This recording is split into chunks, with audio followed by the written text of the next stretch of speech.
Ya, bismillah. Sebentar saya coba share screen dulu.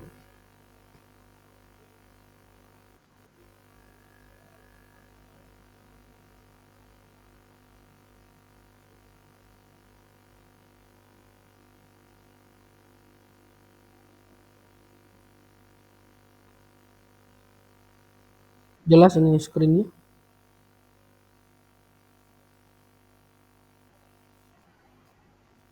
Oh iya.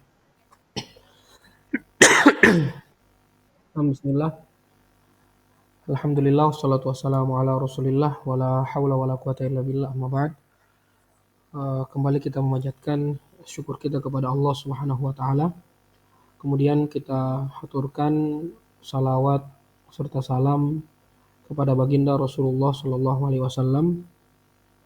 Jadi pada malam hari ini mungkin kita selang-seling ya. Kadang kita membahas tentang tafsir, kadang juga kita membahas tentang hadis-hadis dari Nabi Muhammad Sallallahu Alaihi Wasallam, ya, agar kita bisa mendapatkan ya banyak keutamaan ya.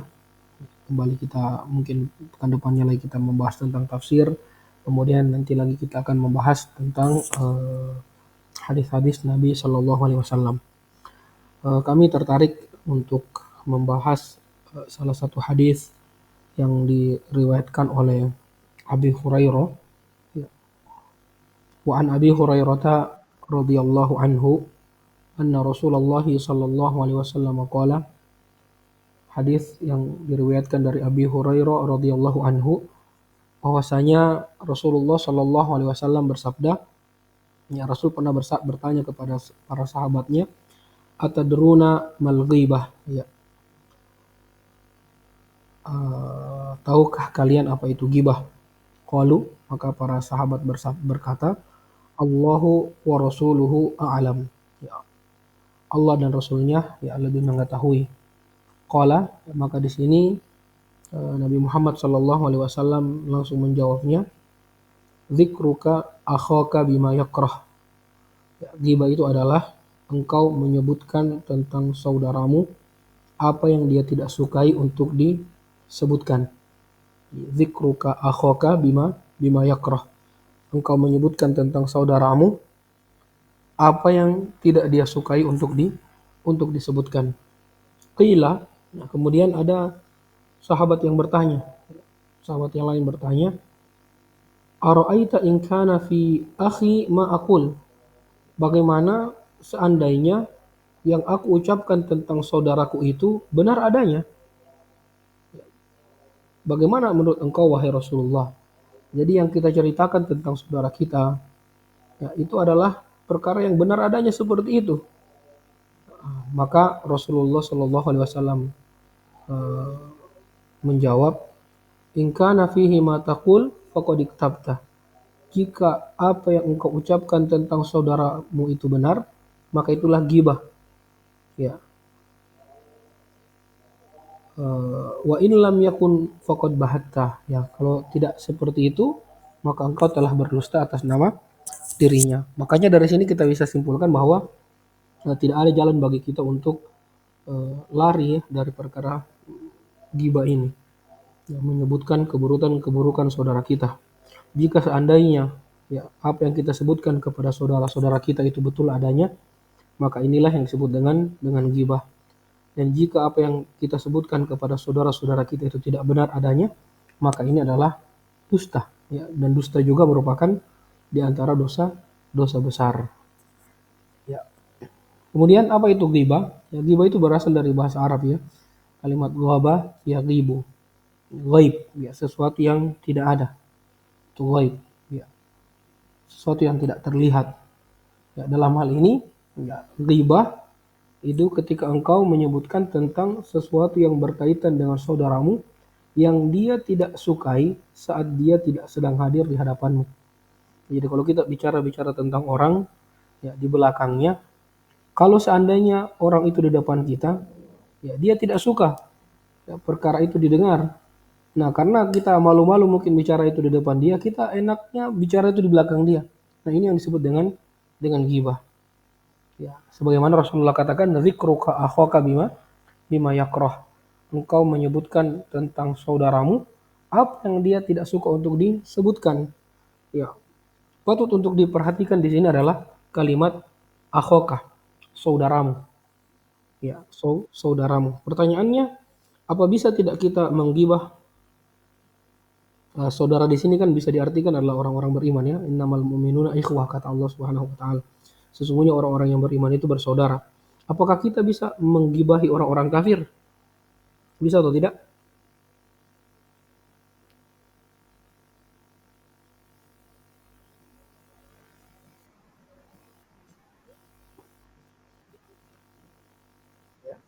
Jawabannya ya bisa.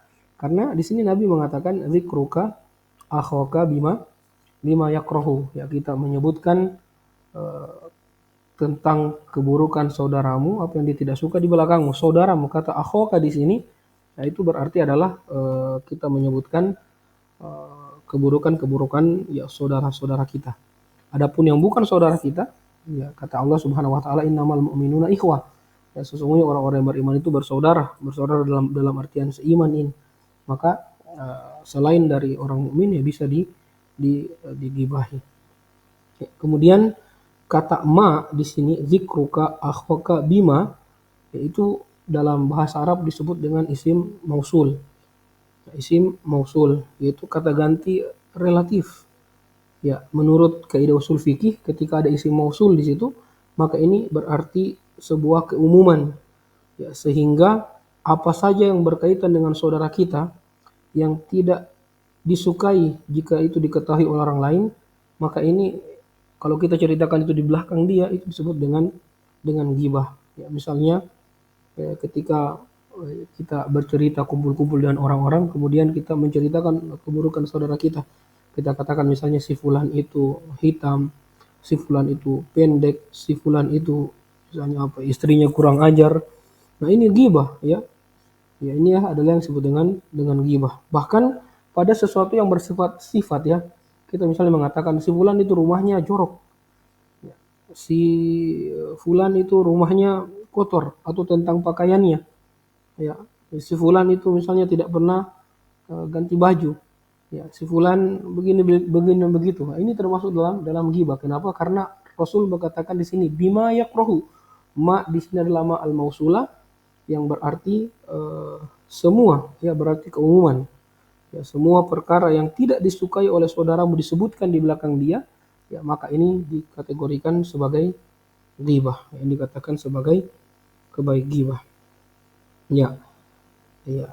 Tentu akan terjadi pertanyaan ya, bagaimana jika celaan tersebut memang betul ada pada saudara kita? Ya, maka ini sebagaimana sabda Nabi Shallallahu Alaihi Wasallam, ya kalau seandainya sifat tersebut ada kepada saudara kita, maka inilah yang disebut dengan ghibah. Dan apabila sifat tersebut tidak ada pada saudara kita, maka ini adalah kedustaan. Ya, dia telah melakukan ya, dua dosa tersekaligus di situ ya. Dia berbohong dan dia berdusta. Ya, pertanyaan selanjutnya, ya ghibah ini dosa besar atau dosa kecil? Ada yang bisa menjawab? Dosa besar ya. Ya ada sedikit khilaf di antara para ulama. Ada yang mengatakan ini dosa kecil karena ini dosa yang memang sangat sulit dihindari. Menurut sebagian ulama ini termasuk dalam kata lamam ya. Alladzina yajtanibuna kaba'irul ismi wal fawahisha illa lamam. Sesuatu yang setiap hari ada dalam kehidupan kita. Karena sangat sulit dihindari, maka ini mereka katakan adalah dosa-dosa kecil. Tapi pendapat ini adalah pendapat kecil dari ulama. Pendapat yang paling kuat adalah satu pendapat ya kita bisa katakan ini mayoritas. Ya, bahkan ada sebagian yang mengatakan ini ijma bahwasanya ghibah itu merupakan dosa besar. Ya, merupakan dosa besar. Ya, apa alasannya? Nah, di sini kita bisa lihat ada 6 ya. 6 alasan ya, kenapa ghibah itu dikategorikan sebagai dosa besar. Yang pertama di sini. Yang pertama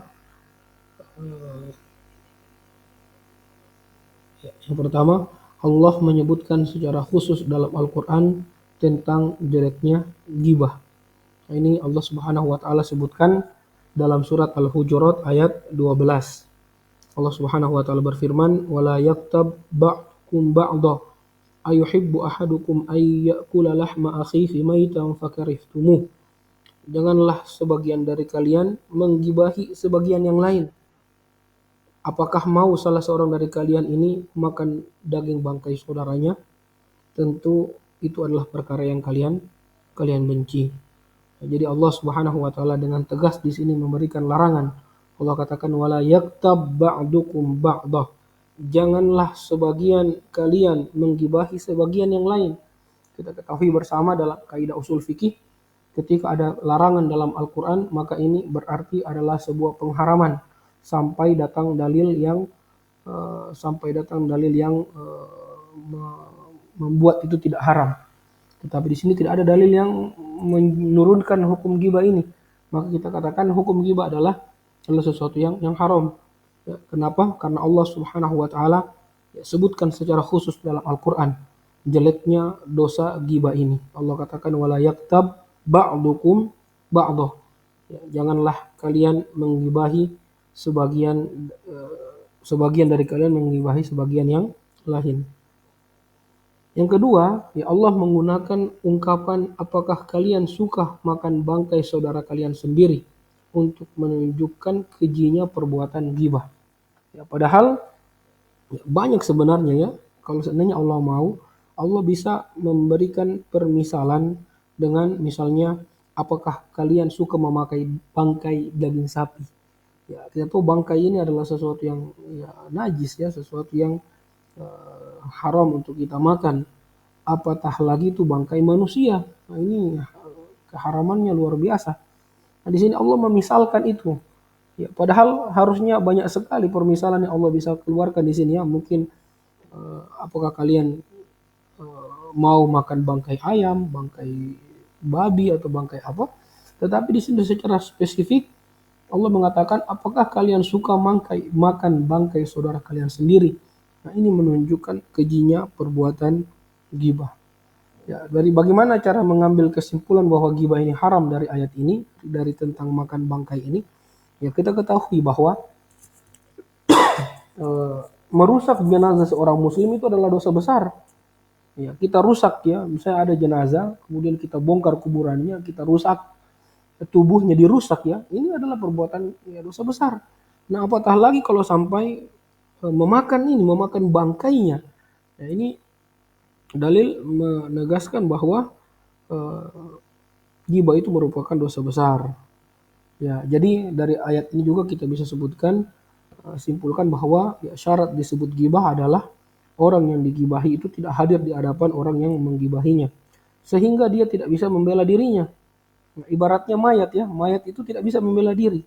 Jadi kita makan dagingnya, ya, itu tidak bisa mayat itu membela diri. Makanya inilah ghibah itu disebut dengan dosa yang sangat luar biasa. Ya, pertanyaannya, bagaimana kalau kita membicarakan kejelekannya di depannya langsung? Boleh atau tidak? Tadi kan kalau kita membicarakan kejelekan orang ini di belakang dia, maka hukumnya menjadi hukum ghibah. Bagaimana seandainya kalau kita bicara langsung nih kejelekannya di depannya? Apa hukumnya itu?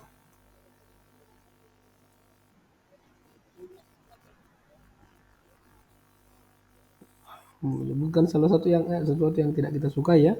Ya, kalau sampai ini kita menyebutkan keburukan itu di hadapannya, kamu pendek, kamu ini. Nah, ini berarti kita sedang mencaci, dan mencaci muslim juga hukumnya haram, tidak boleh. Ya. Nabi Shallallahu alaihi wasallam bersabda, sibabul muslimi fusukun. Ya, mencela seorang muslim merupakan kefasikan.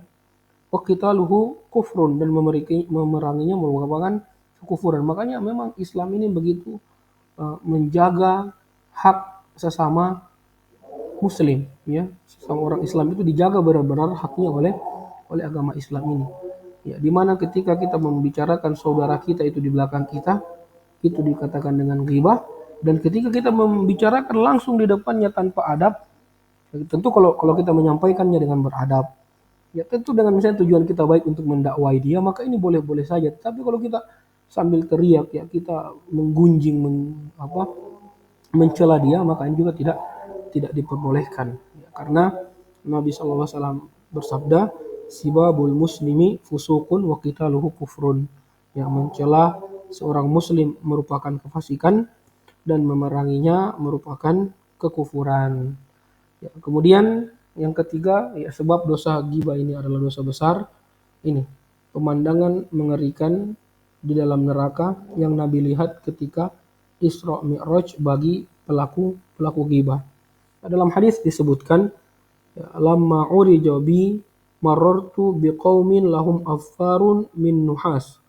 Ketika aku melakukan Isra, ya kata Nabi bercerita ya, ketika aku diangkat ke langit, aku melewati sekelompok orang yang memiliki kuku-kuku dari tembaga. Ya lahum azfarum min nuhas. Yakhmushuna wujuhahum. Mereka mencakar-cakar wajah. Wasudurahum. Jadi mereka mencakar-cakar wajah dan dada mereka. Ya, jadi Nabi ketika melakukan Isra, ya, dia melewati atau dia melihat sebuah kaum yang memiliki kuku panjang dari tembaga, kemudian mereka ini mencakar-cakar wajahnya serta dadanya. Fakultu, ya, kemudian Nabi bertanya, man haula ya Jibril, ya, siapa mereka ini? Kenapa mereka sampai diazabnya seperti itu? Jadi ketika sudah hancur wajahnya, ya, dikembalikan lagi oleh Allah Subhanahu wa taala. Begitu seterusnya, mereka akan mencakar wajah dan dadanya sampai hancur, ya, kemudian dikembalikan lagi oleh Allah Subhanahu wa taala. Maka di sini Nabi bertanya, "Fakultu man haula ya Jibril?" Ya, siapa mereka ini Jibril? Qala, maka Jibril berkata, "Haula illadzina ya'kuluna luhuman nas wa yaqa'una fi a'radihim." Ya, mereka adalah orang-orang yang memakan daging manusia dan merusak kehormatan mereka. Ya, mereka adalah orang-orang yang memakan daging manusia dan merusak kehormatan mereka. Ya, ini pelaku ghibah. Ya, orang-orang yang selalu menggibahi saudaranya, orang-orang yang menggibahi saudaranya. Kemudian, ya, kenapa ghibah itu kita katakan dosa besar? Ya, ghibah itu sebab seseorang disiksa di alam kubur. Hadis, ya. Suatu ketika Nabi pernah melewati dua kuburan. Ya, Nabi pernah melewati dua kuburan. Kemudian, ya, Nabi berkata, "Innahuma la yu'adzabani wa ma yu'adzabani fi kabir." Sesungguhnya dua orang ini sedang disiksa. Ini adalah menunjukkan bahwa Nabi Muhammad SAW ya bisa mengetahui perkara gaib tentu melalui petunjuk dari Allah Subhanahu wa taala. Dikatakan di sini, "Innahuma la yu'adzabani wa ma yu'adzabani fi kabir." Mereka berdua ini sedang diazab sekarang di dalam kuburnya. Dan keduanya disiksa itu, ya, bukan karena dosa besar menurut kebanyakan orang. Nah, jadi menurut kebanyakan orang, dosa yang orang berdua di kubur ini lakukan bukan dosa besar. Padahal ini adalah dosa besar. Apa yang mereka berdua lakukan? Nah, Nabi katakan, "Amma ahaduhuma fakana la yastatiru minal baul." Adapun yang pertama, ya, dia tidak bersuci ketika berkencing. Setelah kencing, ya, dia biarkan celananya misalnya kena najis, ya, kemudian dia biarkan seperti itu. Nah, ini termasuk juga perkara dosa besar. Kenapa dikatakan dosa besar? Karena kalau celana kita kena kencing, nah, itu kita tidak sah untuk melakukan sholat. Ya, maka perilaku ini ya dikatakan sebagai dosa besar menurut Nabi Shallallahu Alaihi Wasallam. Yang kedua, wa ammal akhar, kata Nabi, fakana yamshi bin namimah. Nah, ini sahihnya di sini. Yang kedua adalah suka berjalan ke sana ke sini dalam rangka mengadu domba. An-namimah di sini mengadu domba. Tentu kalau kita ingin mengadu domba seseorang harus menggibahi dia dulu. Ya, kita sampaikan keburukannya si A kepada si B, kemudian disampaikan keburukan B kepada si A, akhirnya mereka berdua berkelahi. Nah, ini dinamakan namimah, dan asal muasal dari namimah, adu domba ini adalah pasti melakukan ghibah. Ya, hampir-hampir tidak ada itu orang yang melakukan namimah tanpa menggibahi orang. Nah, maka ini ulama mengatakan bahwa ya ghibah itu merupakan sebab seseorang disiksa di alam kubur. Yang terakhir, kenapa ghibah itu dikatakan dosa besar? Ini merupakan konsensus ijma, kesepakatan ulama ya menyebutkan bahwa ghibah ini adalah dosa ya dosa yang besar. Kemudian bagaimana sikap seorang muslimah terhadap ghibah ini? Apa yang kita lakukan? Karena biasanya memang yang paling sering terjatuh dalam dosa ghibah ini ya adalah para para wanita, para ibu-ibu ya karena ibarat masakan ya ibarat masakan ghibah ini merupakan bumbu-bumbunya kalau berbicara ya karena tidak enak itu kalau berbicara tanpa melakukan ghibah. Makanya bagaimana sikapnya seorang muslimah terhadap ghibah ini? Ya, sulit memang dosa ini untuk dihindari. Ya. Bahkan ada sebagian orang itu yang dia mudah sholat malam, dia mudah membaca Al-Quran, misalnya dia rajin bersedekah, ya mudah menghindarkan diri dari misalnya makan minum yang haram, tetapi tidak mudah bagi dia untuk menghindar dari perkara ghibah. Ya, ini butuh kita berhati-hati. Ya, apa yang dilakukan? Ya, seorang muslimah hendaknya sebagaimana apa yang dinasihatkan oleh Rasulullah Shallallahu Alaihi Wasallam. Dan Nabi pernah menasihati kita, la yu'minu ahdukum hatta yuhibba li akhihi ma yuhibbu li nafsihi. Ya, tidak sempurna iman seseorang di antara kalian hingga dia mencintai untuk saudaranya apa yang dia cintai untuk dirinya sendiri. Nah, seseorang tidak akan melakukan ghibah, seseorang tidak akan melakukan ghibah ketika dia mencintai saudaranya sebagaimana dia mencintai dirinya. Ya, karena dasar cinta inilah sehingga dia tidak berani untuk melakukan ghibah terhadap saudaranya. Ya, kemudian ya nasihat yang kedua ya bagaimana kita hidup di zaman fitnah seperti saat ini. Nabi katakan wa alaika bi khassati nafsika. Ya, hendaklah engkau sibuk dengan urusan pribadimu. Ya, tidak usah sibuk dengan urusan orang lain. Ya, sibuk dengan urusan kita sendiri. Ya, kebiasaan ghibah ini mengurangi waktu kita.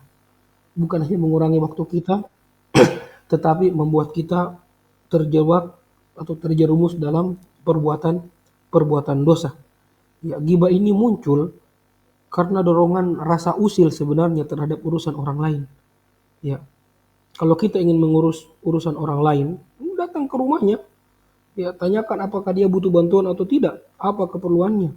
Nah, jangan kita ikut campur sama urusan-urusan yang tidak ada hubungannya dengan kita. Ya, khususnya ibu-ibu ya. Ya, daripada kita memikirkan ghibah, menggibahi orang, yang bicara keburukan-keburukan orang di belakang kita. Ya, tugasnya ibu-ibu itu cukup banyak ya.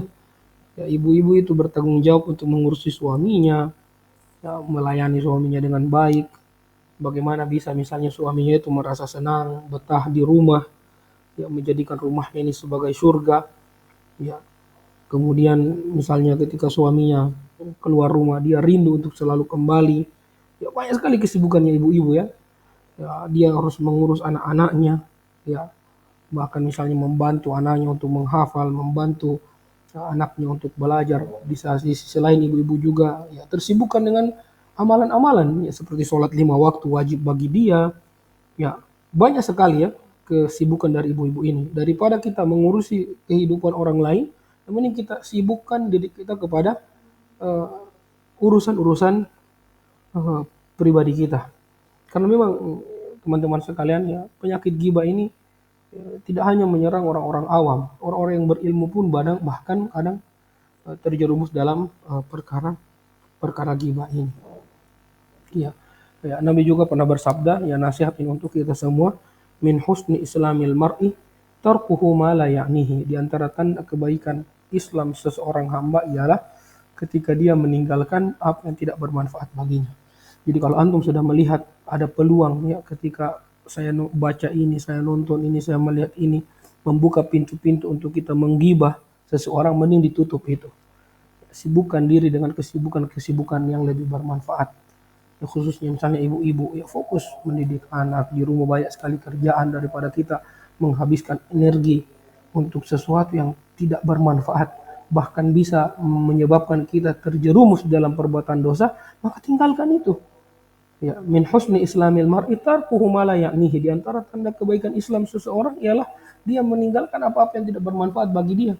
Toh juga ketika kita menggibai orang, ya kita yang akan menjadi berdosa karena perbuatan tersebut. Pertanyaan berikutnya, ya, bagaimana jika seandainya dia pernah menggibahi orang? Bagaimana cara bertobat dari gibah? Ada yang tahu tidak? Bagaimana cara kita bertobat dari dosa gibah ini? Ya, kita katakan dosa gibah ini dosa besar, berarti harus bertobat. Dan dosa gibah ini berhubungan dengan orang lain. Ya, cara tobatnya itu agak berbeda. Nah, bagaimana cara bertobatnya? Oke, ada yang lain?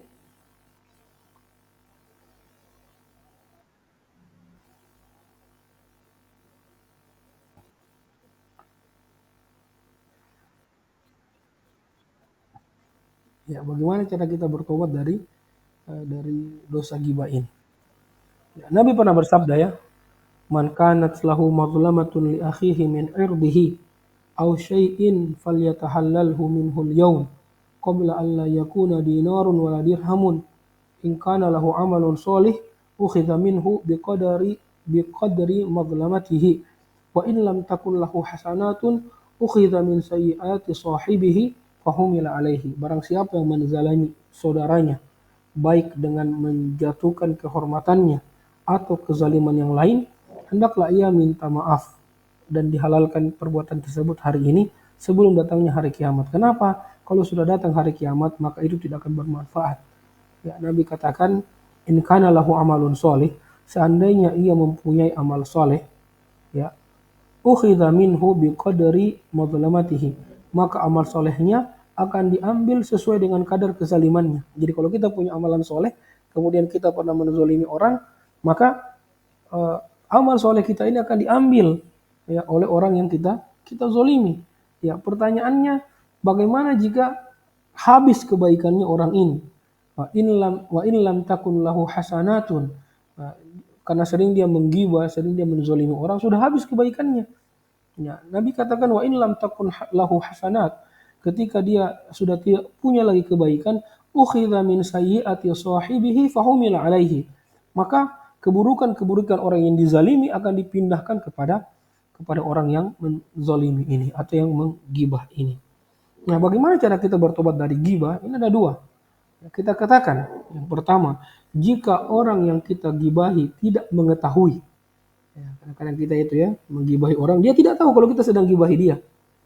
Kalau kita telah menggibahinya, maka ini tidak perlu kita ungkapkan, tidak perlu kita minta maaf. Kenapa? Karena ada maslahat di dalamnya. Ya, kalau sampai kita kabarkan kepada dia tentang masalah kita pernah gibah dia dan dia asalnya dia tidak tahu sebenarnya, ya maka ini akan menimbulkan mudarat yang lebih besar, akan ada pertengkaran, dikhawatirkan akan ada pertengkaran dan seterusnya, maka ini tidak perlu kita minta maaf. Ya, maka apa yang kita lakukan? Ya, caranya adalah ya kita ceritakan kebaikan-kebaikannya di majelis yang di sana kita pernah menggibahinya. Jadi misalnya kalau kita pernah menggibahi seseorang, ya orang tersebut tidak tahu kita ini pernah gibahi dia. Bagaimana cara kita bertobat? Jangan langsung minta maaf ya. Ini bahaya karena kalau kita minta maaf langsung, nah ini bisa menyebabkan pertengkaran yang dulunya tidak ada masalah menjadi ada masalah. Maka apa yang kita lakukan? Ya kita ceritakan kebaikan-kebaikan orang yang pernah kita gibahi. Di mana? Di majelis yang dulu pernah kita gibahi dia. Di tempat yang dulu pernah kita gibahi dia, kita ceritakan kebaikan-kebaikannya. Ini salah satu, selain kita bertobat kepada Allah, dengan kita bertobat ya kepada Allah Subhanahu wa taala. Jadi kasus semacam ini apabila dia belum mengetahuinya. Yang kedua, jika dia mengetahui, dia tahu kita ini pernah menggibahi dia. Ya, misalnya terungkap ya lewat orang lain. Nah, maka disinilah ya memang ini berat. Ya, kalau memang orang yang kita gibahi sudah tahu kita pernah menggibahi dia, ya maka ini tidak ada jalan lain kecuali kita datang menemuinya secara langsung dan minta maaf kepadanya dengan cara yang baik. Ya, karena memang tidak ada cara lagi untuk kita minta maaf selain kita meminta maafnya secara langsung. Ya, jadi kita katakan ya bagaimana cara kita bertobat dari dosa ghibah ini adalah yang pertama, jika orang yang kita gibahi tidak mengetahui, ya maka ini tidak perlu kita minta maaf. Karena apa? Kalau kita minta maaf ini bisa memperkeruh suasana. Ya, cukup kita ceritakan kebaikannya. Ya, cukup kita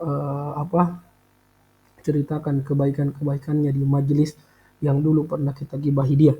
Yang kedua, ya jika dia mengetahui kita pernah menggibahi dia, ya maka di sini cukup kita menemui ya, tidak ada cara lain selain kita menemuinya secara langsung, kemudian kita minta maaf kepadanya. Nah, teman-teman sekalian dirahmati oleh Allah Subhanahu wa taala. Yang terakhir, apakah ghibah ini memang tidak boleh secara mutlak atau ada keadaan-keadaan yang diperbolehkan kita menggibahi orang? Ada tidak? Ada tidak keadaan-keadaan yang dibolehkan kita menggibah? Ada kayaknya. Jadi ada ya. Ya, ada beberapa kondisi ya yang boleh kita menggibahi orang. Nah, kita katakan yang pertama, ketika kita mengadukan kezaliman orang lain. Ketika mengadukan kezaliman orang lain. Kepada siapa ini? Ini kepada hakim, kepada polisi. Misalnya antum diundang di pengadilan. Di sini kita harus bersaksi ya untuk menyebutkan kezaliman seseorang. Maka di sini boleh ya, kita menyebutkan, bahkan kita menyebutkan namanya. Nah ini kan kita sedang menggibah sebenarnya. Ya, tapi dalam keadaan seperti ini, ketika kita di hadapan hakim, di hadapan polisi, di hadapan penguasa misalnya, dan diminta kita untuk mengadukan kezaliman. Yang penting betul ya, bukan dalam keadaan dusta. Betul bahwasanya orang yang kita gibah ini melakukan kezaliman di hadapan hakim, di hadapan polisi, maka di sini boleh ya, kita menyebutkan namanya. Kenapa? Karena ini dalam keadaan darurat dan kaidah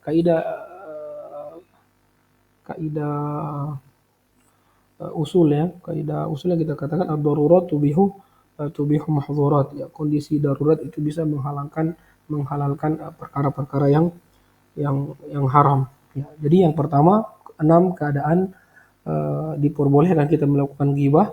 Yang pertama itu ketika kita mengadukan kezaliman orang lain.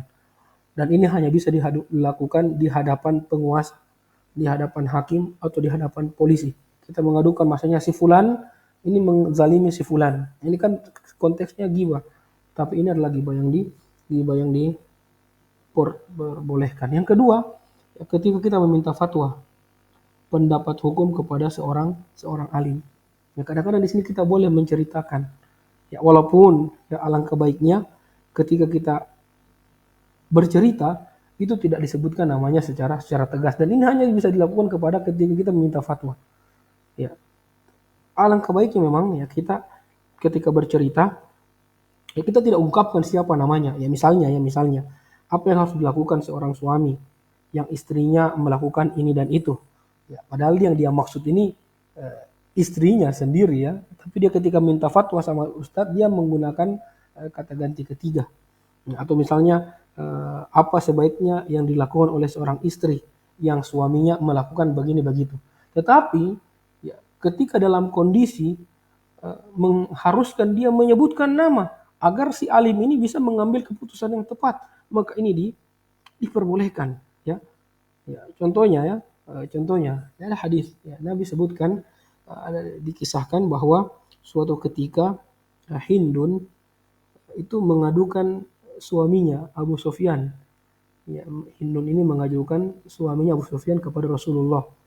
Nah, di sini Hindun itu menggibah Abu Sufyan. Dia katakan, "Ya Rasulullah, inna Abu Sufyan rajulun syahih."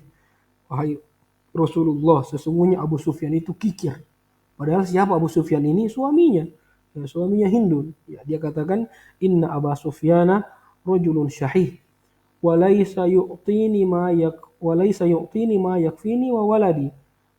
Dia tidak pernah memberikanku nafkah yang cukup untukku dan anak-anakku. Ya. Illa ma akhadtu minhu wa huwa la ya'lam. Kecuali eh, nafkah yang aku ambil sembunyi-sembunyi dari dia. Nah, jadi di sini Hindun, ya, dia mengadu kepada alim, kepada Rasulullah. Di sini dia menyebutkan secara spesifik, sesungguhnya Abu Sufyan. Siapa Abu Sufyan ini? Suaminya. Ya, makanya di sini ulama menyebutkan boleh kita menggibahi ketika kita meminta fatwa. Tapi ingat, ini di hadapannya alim dan jangan di hadapan umum. Ya, misalnya ada ustadz kajian, ya kita bertanya, ya sesungguhnya itu suamiku fulan, dia begini-begini. Ya, itu antum mencaci dia itu. Ya, tidak boleh. Ya, ini bisa dilakukan ketika kita bertemu dengan alim secara khusus, kita minta fatwa secara khusus, maka ini diperbolehkan. Ya, dikatakan di sini inna Abu Sufyan rajulun syahih wa laysa yu'tini ma yakfini wa waladi. Ya, dia tidak pernah menafkahiku dan anakku. Illa ma akhadtu minhu wa huwa la ya'lam, kecuali harta yang kuambil secara diam-diam. Ya, maka apa fatwa dari Nabi sallallahu alaihi wasallam? Khudhi ma yakfiki wa waladiki bil ma'ruf. Ambillah nafkah yang cukup untukmu dan anak-anakmu sesuai dengan batas kewajaran. Nah, di sini berarti boleh ya. Ya, kalau ada yang suaminya bakhil ya, suaminya kikir, dia tidak pernah kasih nafkah sama istrinya dan anak-anaknya, maka istri ini boleh mengambil secara diam-diam uang suaminya, ya, kemudian dia pergunakan, ya, tapi ingat hati-hati jangan juga mengambil secara ini ya, secara Nabi katakan di sini khuzi ma yakfiki wa waladiki bil ma'ruf. Ya, ambil nafkah untukmu dan untuk anakmu sesuai dengan batas kewajaran. Ya, jangan juga kita ambil mencuri jadinya. Ya, ambil sesuai dengan batas kewajaran. Dan ini khusus untuk suami-suami yang kikir. Ya, jadi yang pertama, ya, kapan keadaan kita diperbolehkan menggibah, ya, ketika mengadukan kezaliman orang lain. Yang kedua, ketika meminta fatwa kepada seorang alim. Nah, kemudian ini memperingatkan manusia dari bahaya seseorang atau dari bid'ah yang ada padanya. Ya, kalau kita ingin mengingatkan seseorang, maka ini dibolehkan. Contohnya gimana itu contohnya? Contohnya misalnya ada orang yang datang sama ana, kemudian dia bercerita bagaimana pendapatnya Ustaz tentang si fulan. Ya, kemarin si fulan ini datang untuk melamar anakku. Nah, di sini saya bisa menceritakan itu. Ya, saya bisa menceritakan ya si fulan ini bahaya ya, jangan dinikahkan karena dia begini-begini. Atau bisa juga katakan si fulan ini baik begini dan begitu. Nah, jadi kalau kita ingin memperingatkan manusia dari bahayanya seseorang, ini sebenarnya boleh. Ya, kita sebutkan secara khusus. Ya, dalilnya apa? Ya, kisah Fatimah bintu Qais. Ya, jadi Fatimah binti Qais ini suatu ketika dia itu dilamar oleh dua orang sahabat Nabi, yaitu Abu Jaham dengan Muawiyah. Ya, maka di sini Fatimah binti Qais ini bingung ya, kepada siapa dia menjatuhkan pilihannya. Maka Fatimah binti Qais ini datang kepada Nabi, kemudian dia bertanya tentang bagaimana dua orang yang melamar dia ini. Ya, Muawiyah dan Abu Jaham. Nah, di sini Nabi berkata, amma Abu Jahmin fala yadau asahu an atikihi. Abu Jaham ini suka memukul. Jangan sama Abu Jaham suka memukul. Ya, wa amma Muawiyah fasu'lukun lama lalahu. Tapi Muawiyah ini orang miskin. Ya, dia tidak punya harta. Apa sarannya Nabi kepada Fatimah? Inkihi Usama ibni Zaid. Nikahilah Usama bin Zaid. Nah, di sini kan Nabi sebenarnya menggibah di sini. Nabi menyebutkan keburukan Abu Jahmin dan Nabi menyebutkan kekurangannya Muawiyah dalam keadaan kedua ini tidak mengetahui. Ya, tapi dalam keadaan seperti ini ya tidak dikategorikan sebagai ghibah karena kita mengingatkan manusia terhadap bahayanya seseorang. Ya, tentu harus yang kita kenal di sini ya, tidak boleh berasumsi di sini. Di sini Nabi mengatakan Abu Jaham ini dia suka memukul, sedangkan Muawiyah miskin, maka nikahilah Usama bin Zaid. Yang keempat, ini membicarakan kejelekan orang yang menampakkan kefasikannya, kemaksiatannya atau kebid'ahannya secara terang-terangan. Nah, di sini kalau dia menampakkan kemaksiatannya secara terang-terangan, ini boleh kita sebut keburukannya. Tapi ingat, hanya sebatas kemaksiatan yang dia tampakkan. Ya, misalnya kita tahu orang ini dia suka minum minuman keras.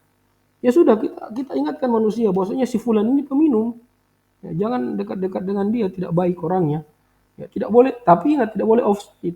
Tidak boleh offside. Kita misalnya menfitnah lagi ya, si fulan selain meminum dia pezina. Tidak boleh. Pezinanya ini belum terbukti. Dia tidak menampakkan secara terang-terangan. Yang kita tahu dia tampakkan secara terang-terangan, ini yang bisa kita gibai. Ya, misalnya ya artis-artis yang menampakkan misalnya auratnya di media secara terang-terangan, ini bisa kita katakan jangan ikut seperti seperti mereka. Kemudian, nah ini yang memperbolehkan kita juga menggibah, memperkenalkan seseorang kepada yang orang lain dengan ciri khusus yang dimilikinya. Ya. Misalnya kalau ada yang bertanya kepada kita, di mana rumahnya Fulan, atau di mana rumahnya Ahmad misalnya. Nah, sedangkan Ahmad ini di komplek ini ada dua orang, ada Ahmad yang tinggi dan ada Ahmad yang pendek. Maka kita bertanya, Ahmad yang tinggi atau Ahmad yang pendek? Harusnya kan ini ghibah di sini. Nah, tetapi ini tidak dikategorikan ghibah karena kita ingin memperkenalkan, memperjelas apa yang dimaksud ini penanya. Nah, ini tidak termasuk dalam dalam ghibah. Ya, karena Abdullah bin Umar dulu pernah berkata, "Kana li Rasulillah sallallahu alaihi wasallam adzinan." Dulu Nabi itu punya dua orang tukang azan, Bilal dengan Ibnu Ummi Maktum al-A'mah. Bilal dengan Ibnu Ummi Maktum yang buta. Nah, ini dia ingin memperkenalkan, ciri khusus untuk orang lain ini diperbolehkan. Yang keenam, yang terakhir, yaitu meminta tolong untuk menghilangkan kemungkaran. Nah, ini juga mirip-mirip dengan yang pertama ya. Mirip-mirip dengan yang pertama, ketika kita datang ke kantor polisi, kita mengadukan, di kompleks saya ini ada pemuda-pemuda yang suka minum minuman keras. Kita sebutkan namanya, si fulan, si fulan, si fulan, si fulan. Nah, ini ketika untuk meminta tolong untuk menghilangkan kemungkaran, maka ini tidak masuk dalam ghibah. Allahu taala alam. Nah, mungkin cukup sekian. Bagi yang ingin bertanya, kami persilahkan.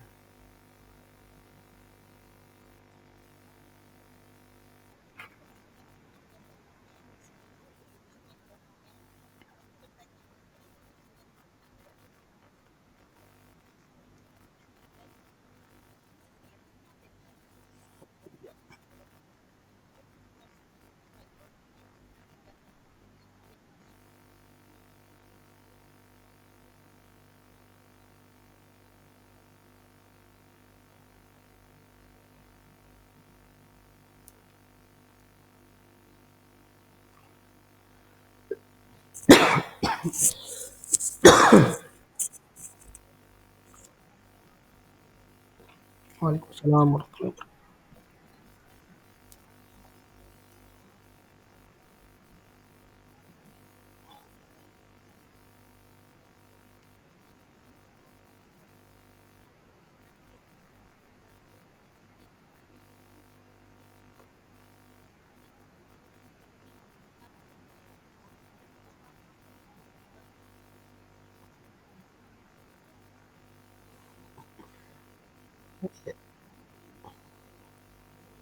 Dikumpul dulu pertanyaannya.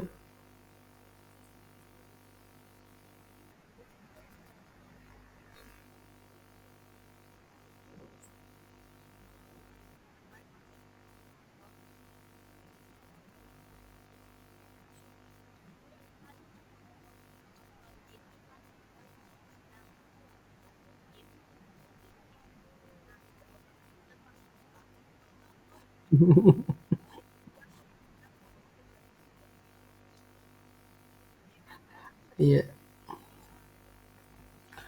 Nah, yang pertama mungkin bagaimana cara menghindar firman Allah Subhanahu wa taala ya. Bagaimana Allah katakan fala taq'udu ma'ahum hatta yakhudu fi haditsin ghairi. Ya, ini sebenarnya konteksnya ini pada ketika ada yang menghina Allah dan Rasulnya. Allah katakan wa qad nazzala 'alaikum fil kitabi an idza sami'tum ayatillahi yukfaru biha wa yustahza'u biha. Ketika kita mendengar eh, orang-orang mencaci, mencela ayat-ayat Allah, maka kata Allah Subhanahu wa taala fala taq'udu ma'ahum, hindari, jangan duduk dengan mereka hatta yakhudu fi haditsin ghairi, sampai mereka bercerita bukan cerita tentang ghibah tadi ya, Kalau kita tetap duduk dengan mereka, kata Allah Subhanahu wa taala, innakum idzal misluhum. Ya, kalau tetap duduk tidak menghindar, maka kita termasuk dengan golongan-golongan mereka. Maka ya kalau memang teman-teman ada yang sudah ya namanya itu ya ghibah itu ibaratnya dimasakkan itu bumbu. Ya, tanpa ghibah itu kayak tidak enak itu makanan ya. Tanpa ghibah itu kayak tidak enak itu pembicaraan cerita. Maka kalau ada ghibah itu dia jadi bumbunya, maka memang orang suka melakukan ghibah. Jadi yang bisa kami nasihatkan itu ya dihindari ya, semampu kita ya man ra'a minkum munkaron yugoyir biyadih. Kalau kita bisa mencegah kemungkaran dengan tangan kita, maka cegah dengan tangan kita. Kalau tidak bisa, maka kita cegah dengan lisan kita. Kita nasihati teman kita yang sudah mulai menggibah. Ya, ya, kalau memang tidak bisa, kita keluar dari majelis tersebut, kemudian mengingkari perkara tersebut dengan hati kita, mengingkari perkara tersebut dengan hati kita. Adapun ya pertanyaan yang Mama tadi tentang menonton masalah gosip, iya ya bisa ditakutkan itu sebenarnya lebih tepatnya itu bisa merusak hati kita ya, yang mengetahui misalnya permasalahan keluarga seseorang ya, toh juga masih banyak apa ya masih banyak sebenarnya eh, kesibukan ya yang bisa kita lakukan daripada harus memutabah ini, mengikuti perkembangan permasalahan orang-orang di luar sana yang tidak penting sebenarnya, tahu si fulan bercerai, tahu si fulan begini, tahu begini dan begitu. Maka mending yang percaya perkara-perkara seperti ini dihindari ya. Sebanyak tontonan-tontonan yang lebih bermanfaat daripada yang gosip-gosip. Nah, wallahu taala alam.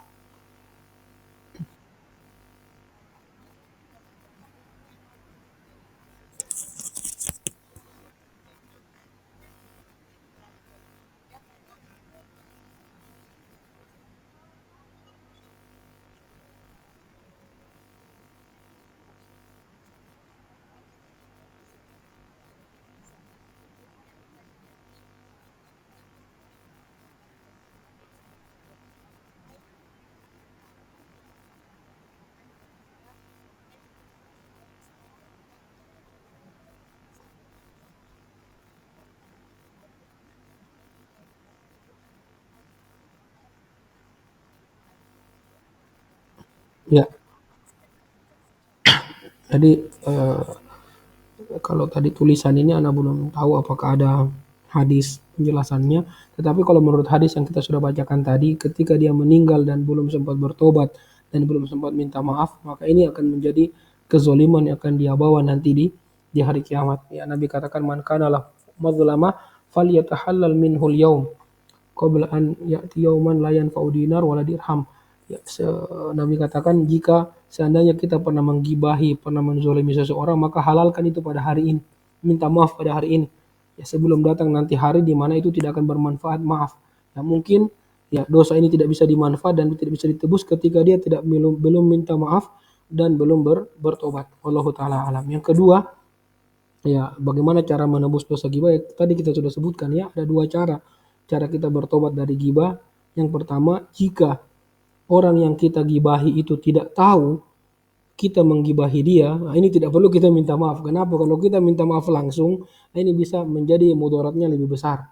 Ya, mudaratnya lebih lebih besar. Bisa terjadi pertengkaran. Apa yang kita lakukan ini? Bagus ini. Kita mendoakan kebaikan untuk dia. Kemudian kita sebutkan kebaikan-kebaikan dia di majelis di tempat yang dulu kita pernah gibahi dia. Itu syaratnya satu ya, jika orang yang kita gibahi tidak tahu kalau kita pernah gibahi dia. Maka ini boleh ya kita doakan kebaikan untuknya. Ya, kemudian kita bertobat sama Allah Subhanahu wa taala. Kemudian kita ceritakan kebaikan, tentu orang ini punya kebaikan ya, tidak mungkin orang itu buruk semua hidupnya. Dia punya kebaikan pasti. Nah, ceritakan di sini kebaikannya di majelis yang pernah kita gibahi dulu. Yang kedua, jika seandainya orang yang kita gibahi ini tahu kita telah gibahi dia, nah ini harus minta maaf.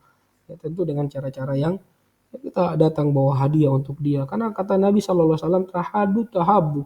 Ya, kalau kita suka saling memberi hadiah itu bisa menimbulkan rasa cinta. Ya, maka kalau kita pernah melakukan menggibahi orang dan orang ini tahu kita pernah gibahi dia, maka di sini kita harus minta maaf itu dengan cara yang baik. Kita datang berikan hadiah, kemudian kita minta maaf untuk dimaafkan. Allah taala alam.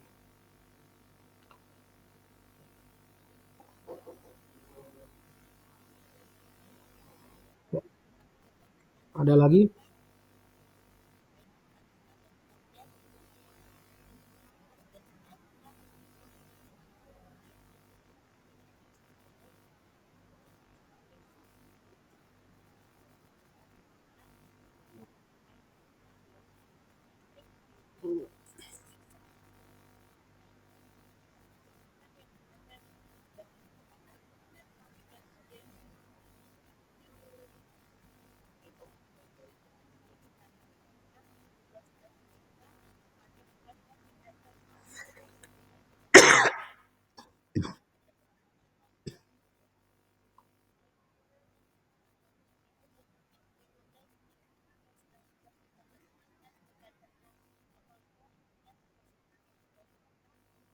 Bagaimana maksudnya bagaimana ini?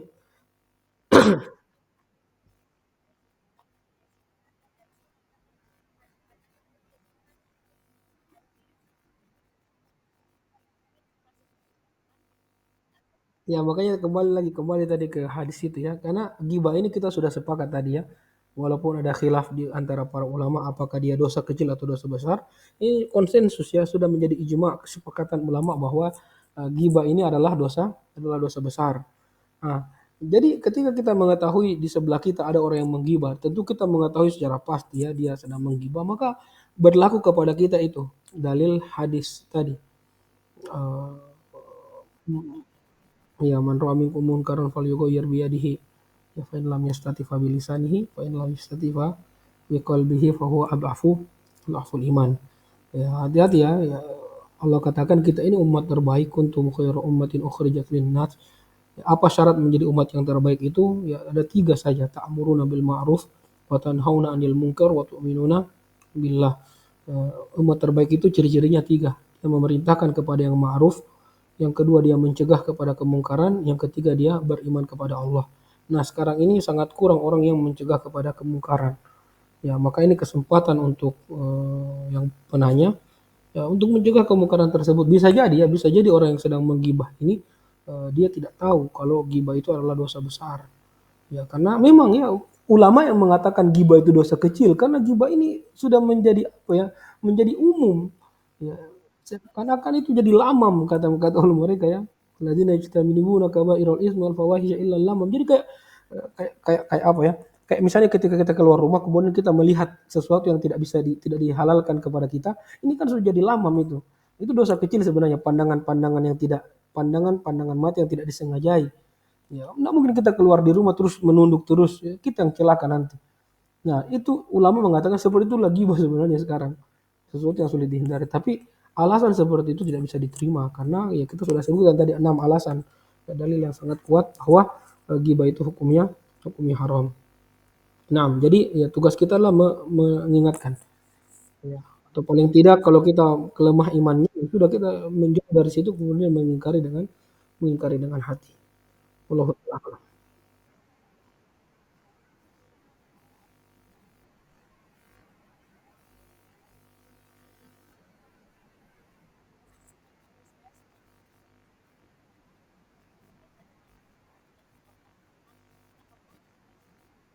Berkeluh kesah bagaimana ini maksudnya ini?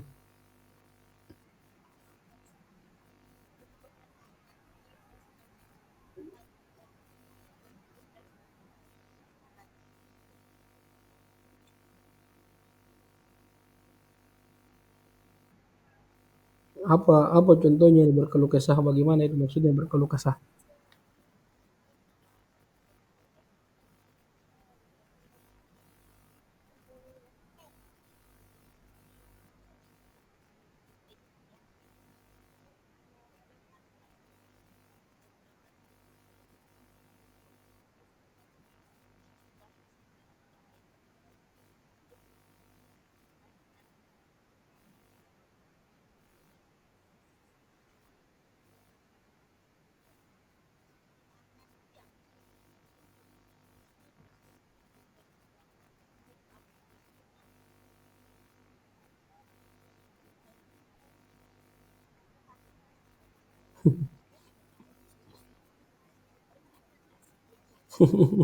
Yang mending dihindari ya Allah taala, mending dihindari yang seperti ini. Takutnya masuk ke dalam perkara ghibah. Daripada berkeluh kesah orang lain, mending itu urus suami. Masih banyak yang harus diurus.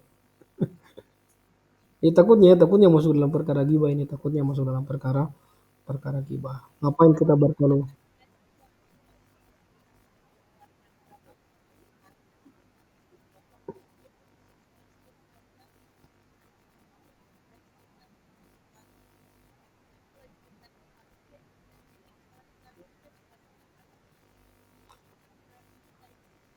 Ya berkeluh kesah kan banyak, tidak harus menceritakan orang, keburukan orang.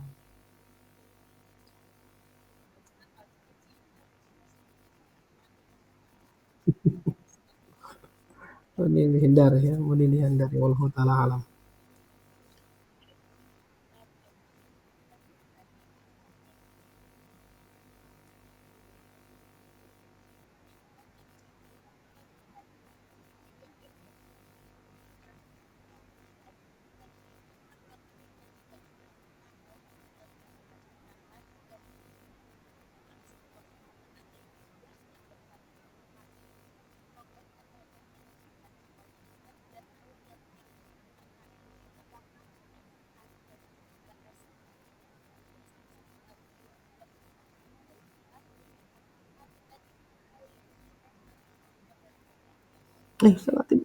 Sangat tidak salah, sangat tidak salah, betul itu.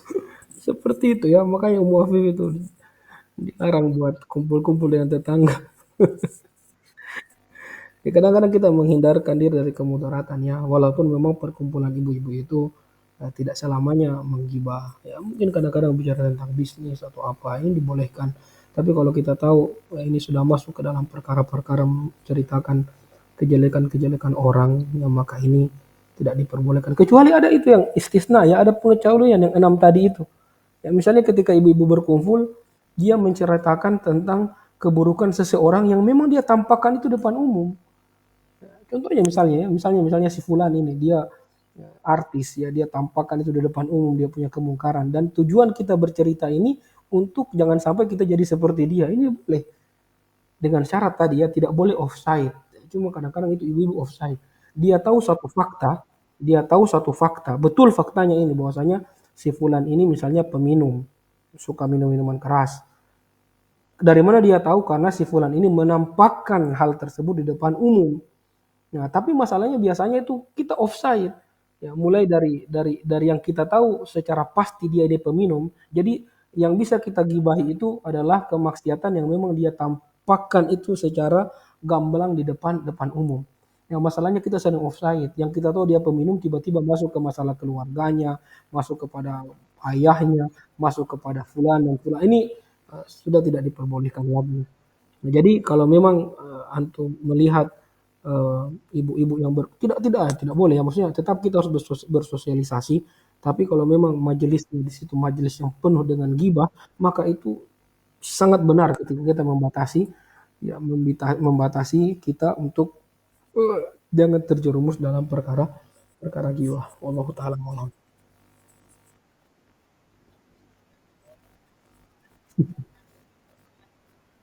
Iya.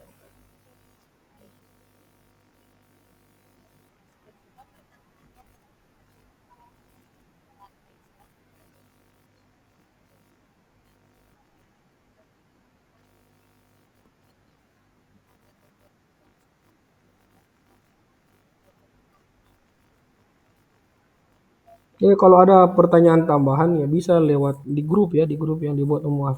Silakan ditanya di situ.